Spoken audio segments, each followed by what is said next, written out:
Freilich and Zayis Chanukah, Erev Shabbos Parshas Miketz. Want to inform everybody that next week, Bez Hashem, we have our annual charity campaign next week, Tuesday and Wednesday. Please look at the link below.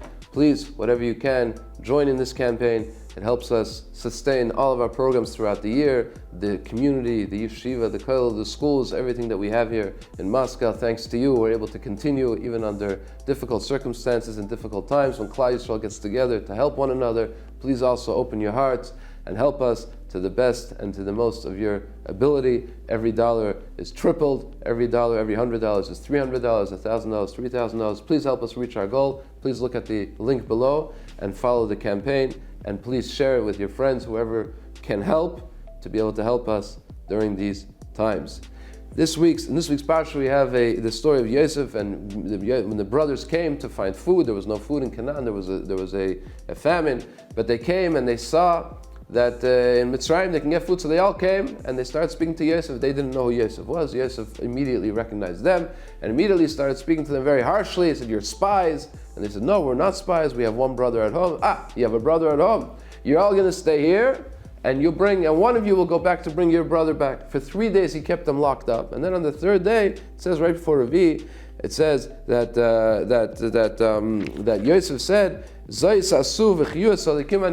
I fear God. This is what you should do because I fear God. And then he gives another plan. So you know what? All of you can go home, take the food that your families need. Just one of you will stay here. That's enough for me to prove that you're not spies if you all come back and bring your younger brother. And in the meantime, one of you will remain here as a guarantee that you'll come back with your younger brother. And then it says in the pasuk, Vayasukein, and they did so. This is in pasuk Chaf. And then the Torah continues and starts telling us a story that the brothers started talking among themselves. You know, it's really the reason why we're suffering now is because we sold our brother, because we didn't listen to the cries of our brothers when he cried. And Reuven chimes in and he says, "Yeah, I told you, Al Techetu B'Yeled." They didn't know that Yosef really understood because there was a translator, or he himself understood. And then it says that they took Shimon, and then they all took their food and they left. So the words Vayasukein really are not in the right place. Where it says Vayasukein immediately after Yosef completes his speech, and he says, "This is what you should do," it should have said, and then the brothers started talking. And then only afterwards it should have said, then they went.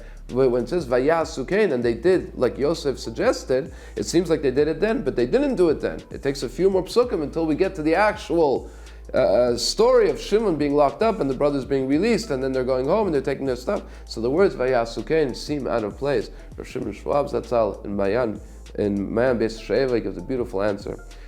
He says that really the brothers were very, very intrigued by what's going on. They see this person, they don't know it's Yosef, it's this leader of Mitzrayim, this very, very powerful leader, already decided, he already made his decision. Everybody's staying here. One of you are going back. That's his decision. Who heard of somebody changing a decision? Somebody on that level of power saying, "You know what?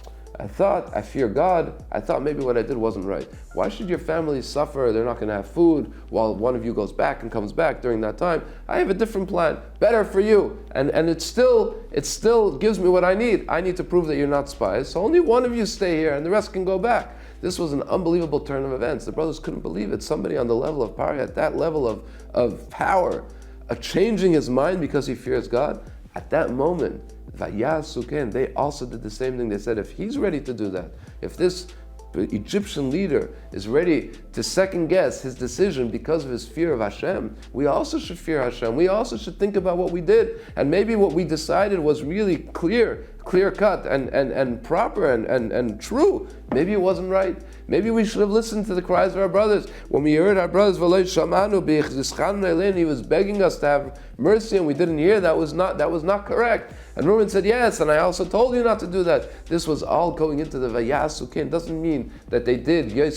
They fulfilled Yosef's plan. It means Vayasukein. They copied Yosef's behavior. They did the same thing. Just like Yosef was ready to second guess his decision and change his decision because of his fear of Hashem, they too, Vayasukein, the brothers also did the same thing. And they began the introspection. They began the process of tshuva, of their understanding, realization that they made a mistake. That's what it means Vayasukein, because great people and great leaders, when they see somebody doing something correct, they take an example and they try to implement it themselves. Good Shabbos and a Freilich and Zayis Chanukah. Please don't forget to subscribe. You'll get the video every week by subscribing. Put a like. Thank you very much. Good Shabbos.